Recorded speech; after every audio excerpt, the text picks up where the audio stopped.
Well, good morning and welcome to day 3 on the crazy westbound road trip.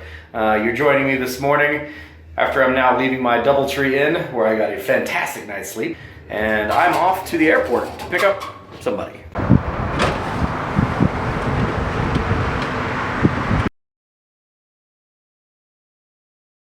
So one thing that is extremely strange, in the first video of this series, you saw me leaving Ohio, and this truck was covered in snow and ice, and I believe it was like 16 degrees when I left. It is currently almost 50 degrees in Denver. I'm a mile high in the air, and I'm way west, and there's mountains like right there, and it's gonna be 55 degrees today. Oh, and by the way, there's snow over there in the parking lot. Whatever. Before I get too far into this episode, one thing I would like to say, and I would like to ask a question of anybody who lives in Denver, what in the world is with your traffic? I mean, really, you're not LA. You don't get to have LA type traffic. This is insanity. I don't know how you people deal with this. I left Nederland 5:30. I didn't get back to my hotel until almost 7. That's insanity. There wasn't an accident. There was nothing. Y'all have some messed up traffic. So, hopefully I don't have any traffic on my way over to the airport. Gotta go pick up Katrina Bell, also known as 73 Charger Chick. She's gonna be joining me for the middle half of this journey as we head west out of Colorado up into the mountains and do a little bit of a tour of the some of the high points of western United States on the way down to LA and San Diego. This is going to be a pretty cool experience. Katrina has never been out in the Great American West. If you've paid attention to the first 2 episodes of this trip, you understand just how not exciting it is to get from Ohio to Denver. So the idea was I start heading west, I do the portion that's not very fun, she flies in and joins me in Denver, and then from here we're going to go to Breckenridge, check out one of the best ski resorts in the area, and have lunch, and then we're going to be off and up through the mountains and headed a little northwest. But it's going to be really fun to be able to see some real honest reactions from the very first time somebody's seen these incredible mountains that are in the Rocky Mountains. I've been out here before and I've been across them a number of times, so it's a little bit, it's still fun for me, it's still special for me.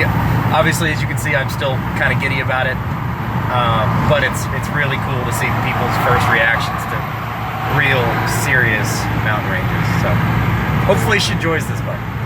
I know she's gonna hate the driving, I'm sorry about that, but hopefully she enjoys the trip.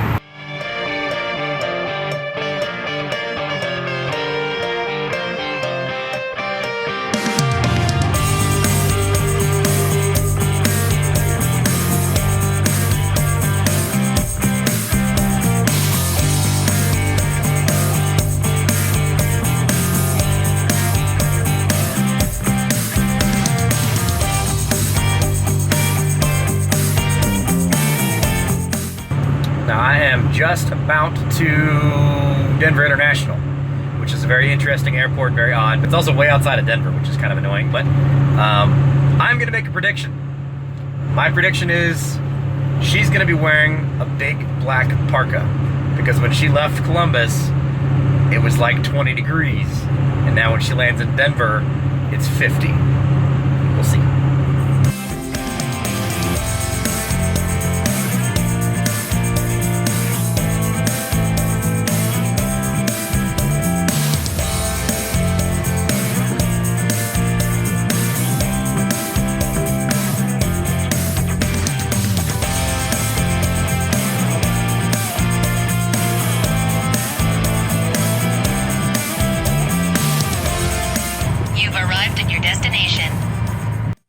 You're not in your parka? No. I thought you would be in your... layers. Hi. We have successfully picked up Katrina Bell. She has arrived in Denver. Looky, looky. There's mountains. Aren't they pretty? Yes, they are. So, welcome to Denver. Thank you. Good news and bad news. Your baggage was the first one off the plane, first one on the carousel. Yes. Bad news is we got a parking ticket. As soon as I got out of the vehicle and walked in to greet her, some schmuck Denver cop walked up and gave me a parking ticket. So, hey, welcome to Denver. Whatever. I thought we were on a good roll with the first bag out of the baggage claim. Yeah. Whatever. So. There you go, Denver. Here's my $50 donation. So, in addition to your shitty traffic, you have shitty police at the airport. Pardon my flinch. Yeah, whatever. Bleep that out. So, on our way to Breckenridge and to get some lunch.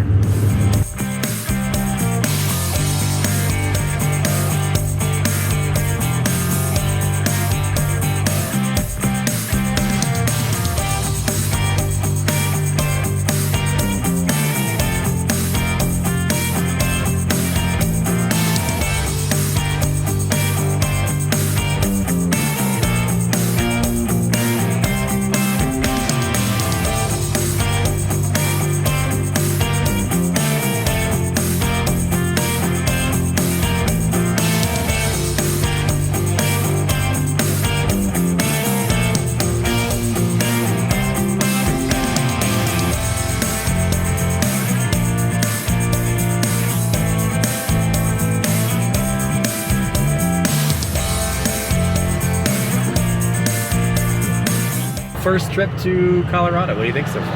It's absolutely beautiful. It's as I expected it to be because I've seen pictures everywhere and throughout my life. So. Little weird that we're up 10,000 feet in the air.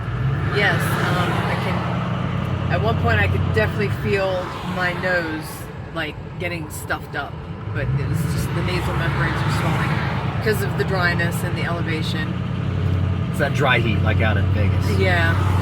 And I noticed just walking out of the airport trying to talk to you that I was getting short of breath. Just normal walking conversation situation. So it's a little freaky. For those of us who are lowlanders and flatlanders, the change of elevation and lack of oxygen up here is very apparent very quickly.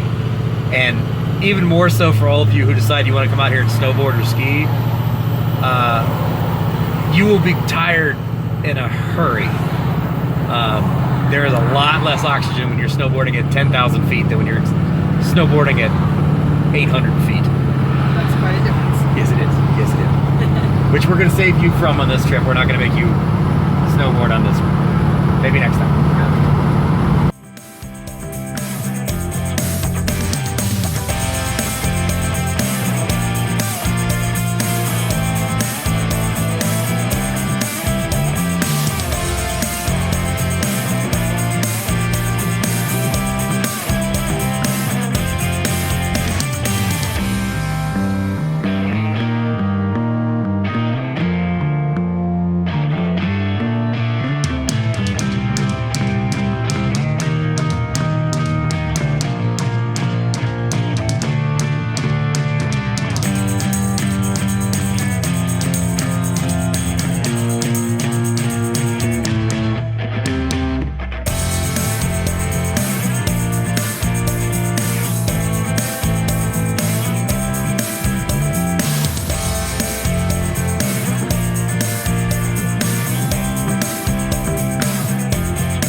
Well, I had an excellent lunch at the Blue Stag in Breckenridge, downtown Breckenridge. Gorgeous little town. If you're ever in this area, especially in the winter, it's absolutely stunning. Still beautiful even when there's not snow all over everything, but just a great town, great little mountain town. So, lunch taken care of. We are stopping at the Come and Go. And we're going to fuel up some diesel and head towards Utah. Idea is to get to probably the Provo area tonight running a little bit behind schedule and spend the night in Provo and then get up in the morning and head towards Lake Tahoe. So, yeah, what a beautiful area to drive through.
Real bright.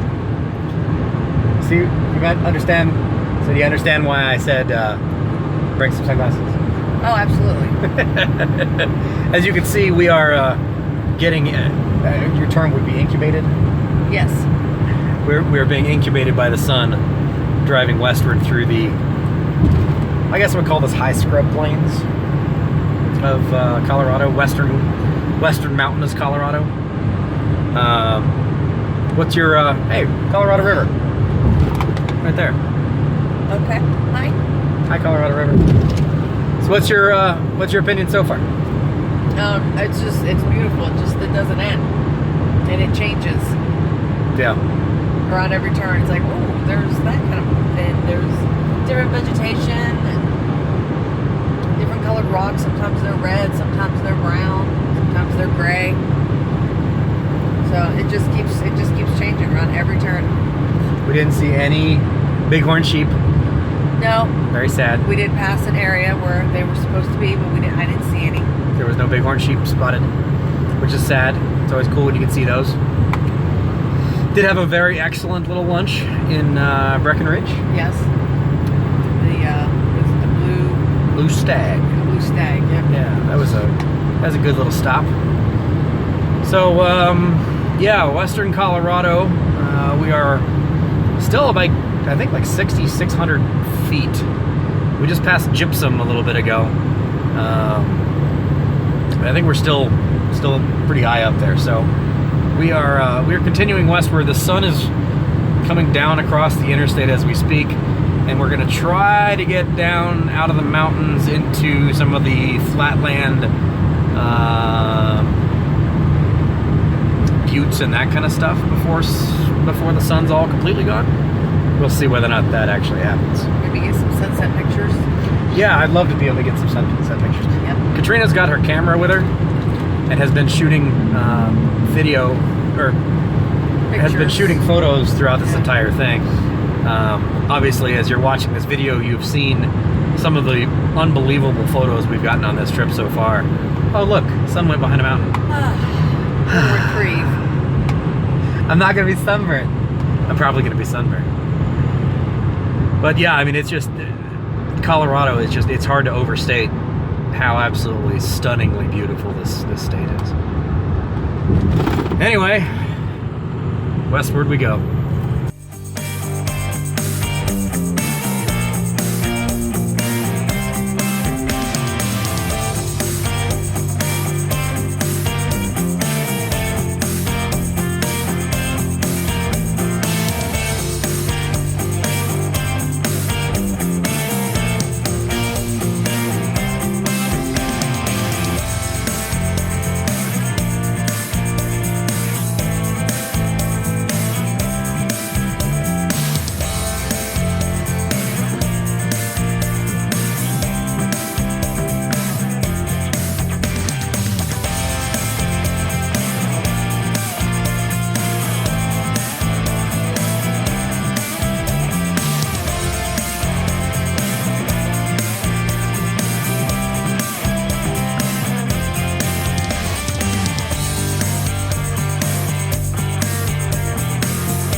as the light is fading over western Colorado, we are almost into Utah.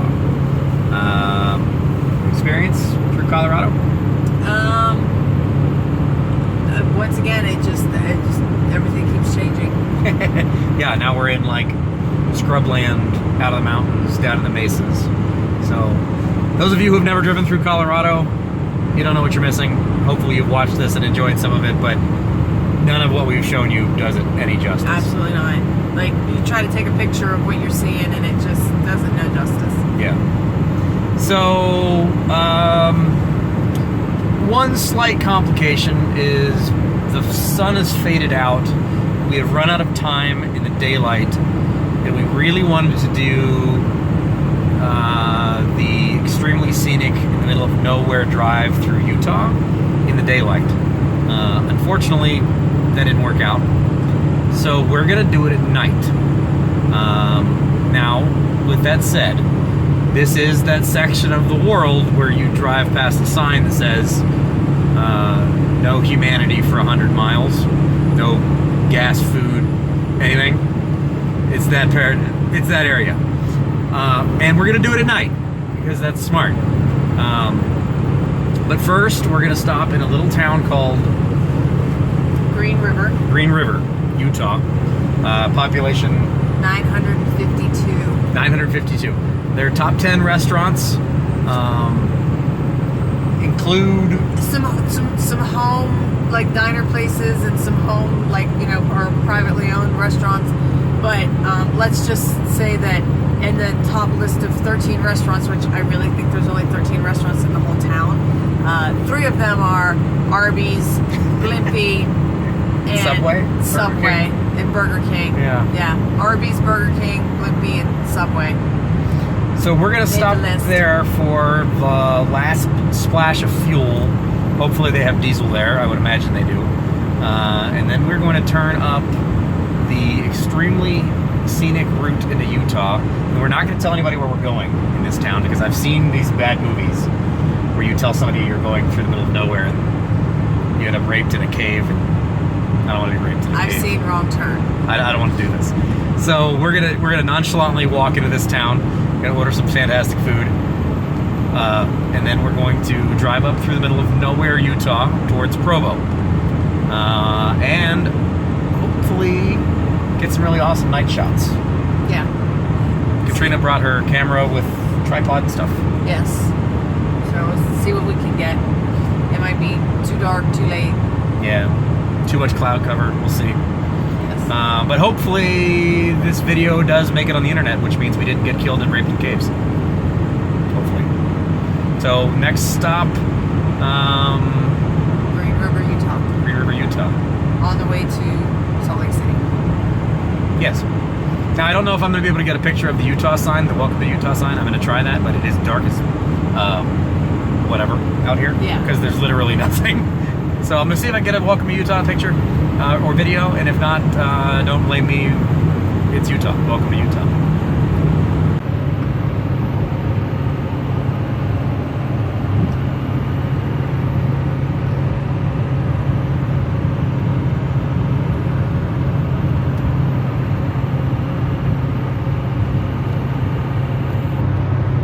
Welcome to Utah. It will take. Congratulations. Welcome to Utah. So while Katrina is researching where in Green River we're going to eat, apparently there's a taco truck there that has converted a rundown, closed-up gas station into a restaurant, which sounds appetizing. Just drove past a road sign, and I would like to challenge each of you out there in the YouTube world. The sign we passed, our nearest town, which is a junction, Crescent Junction, is 38 miles away from where we just passed. There is nothing for 38 miles. Nothing. Like, there's nothing out here. 38 miles. I challenge you, whatever state you live in, can you go 38 miles down any road in any direction and not at least hit a town. I can speak for Ohio. I don't think it's possible. Not a town, not a house, not a anything. I don't think it's possible. If you think it's possible and you can do it, let me know where you live. And it might be possible in your Great Plains states, because I've been through you guys. Yeah, you got some big middle of nowheres too. But yeah, there's nothing. So consequently, I'm going to entertain myself talking to my camera, because it's 40 miles of nowhere. It's 40 miles of nowhere. Sorry, Chris Isaac. And let me qualify this. We're on an interstate. Yeah, okay, so here's a sign, right? Here's an exit sign, okay?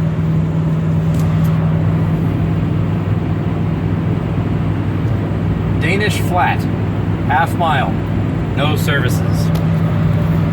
No services means there's nothing there. No gas, food, lodging. No gas, no food, no lodging, no nothing. The last place we passed was called Sulphur. Also, no services. So here's the exit, right? And there's nothing. There's nothing. It's black. So if you break down or have a problem, this is not a great place to do it. Go ahead and watch a scary movie now. Hills Have Eyes. Ugh. Yeah. I can't finish that one. Hills Have Eyes. Same idea.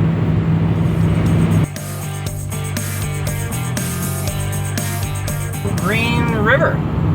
Not a bad little stop. Cute little town. I'm glad. I don't know if I'd call it a town. Well, Upgraded truck stop. Yeah, but you know, it does have a population of 952 Somewhere. people. Many of them living in That's as of the 2010 census. Right.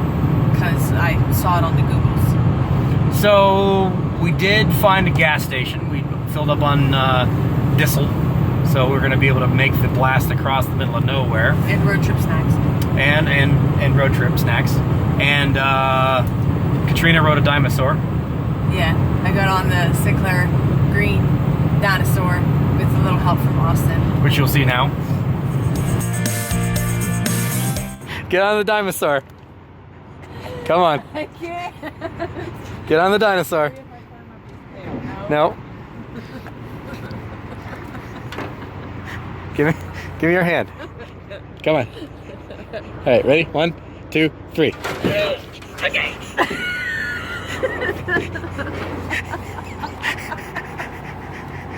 There you go. Yay!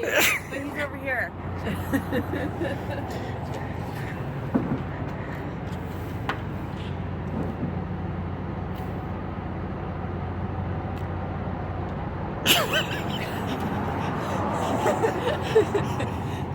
Hang on, let me get one more picture.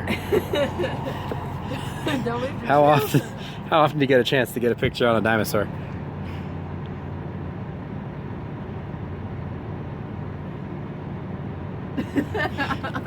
I love it. You all right? On the ground. Graceful dismount. Went to Tamarisk Restaurant. Yeah. It had 5-star reviews on Yelp. Little family-owned kind of upscale truck stop kind of place. Yeah. And we looked at the menu beforehand, and they had fry bread all over the place. And my dad had talked about he had fry bread when he went to Arizona, and it was really, really good. So Navajo we tried it. fry bread. Yes, Navajo fry bread. And they served it with peach jam, strawberry jam, and honey butter. And we would take that over a damn Southern biscuit any day. I would say that is probably my new favorite bread product. Yeah, yeah. I mean, and I'm a yummy. fat guy that likes his carbs, and that stuff was fantastic. Yeah. So if you ever find yourself running 70 across Utah, stop in Green River and go to Tamarisk. Yes. Their food was fantastic. Their portion control is out of control. Absolutely out of control. The prices are great or good for the amount of food that you get. Food was all good. They have they had a couple local ciders on the menu. They did. But they're in like a half-liter bottle for $10. Yeah. So when you're buying the bottle, or when you're buying a cider, pay attention to the fact that it's like 2.5, almost 3 glasses for $10, and it's like a 6.8%, I think, ABV. So yeah. Good stuff. So anyway, we are now on Highway 191. 191. Yeah. Headed to Salt Lake City. Headed to Provo and Salt Lake City. And as I said earlier, and challenged you all to find another place where you could go 38 miles without seeing another piece of civilization, 191 is even worse. Let me show you here. 3 hours of nothing. That's out my driver's side window. That's out the front. Probably getting a reflection. That's out the back. Yeah, it's nothing. Yeah. So, really nothing. This is one of those places you better make sure that you are you have a car that you can count on, or in this case a truck you can count on, and you have enough fuel. Because if you run out of fuel or you break down out here, that's a problem. Good luck. Hope you've got a nice looking thumb. So yeah, I'm gonna hunt for a hotel room here in Salt Lake City in a little bit. We have 3 hours of driving across this. Well, 2 hours of driving across absolutely nowhere, and then we'll go up in the mountains and then drop into Provo. And then from Provo to Salt Lake shouldn't be too bad. But yeah, 2 hours of driving through absolute nothingness. Which, annoyingly, this absolute nothingness is gorgeous. In the daytime. In the daytime. You can't see anything at night. And it's overcast now, so we can't get out and do Can't even see stars. Star photography that we were hoping to do. But hey, whatever. We're not gonna allow one small hiccup to ruin our trip. So see you in Salt Lake City. Hopefully, no raping in caves. Not a single radio station on the entire dial. Like I said, welcome to the middle of nowhere. Greetings from Salt Lake City. We made it all the way here. Both of us are quite a bit whipped, but mission accomplished. We unfortunately had to drive through basically all of Utah at night, so there's a bunch of stuff that we wanted to see that we didn't get to, but hey, that's what happens sometimes in travel. Tomorrow morning, get up and do the rest of Utah and across into Nevada and then into California. So we are staying at the Hotel RL in downtown Salt Lake City. A neat little spot. Yeah, so hopefully you've enjoyed seeing this portion of our trip. Stay tuned for lots more. It's going to be a lot more fun, a lot more beautiful things to see. So as always, click the subscribe button, drop us a comment, click the like button, and more coming at you soon. We'll see ya.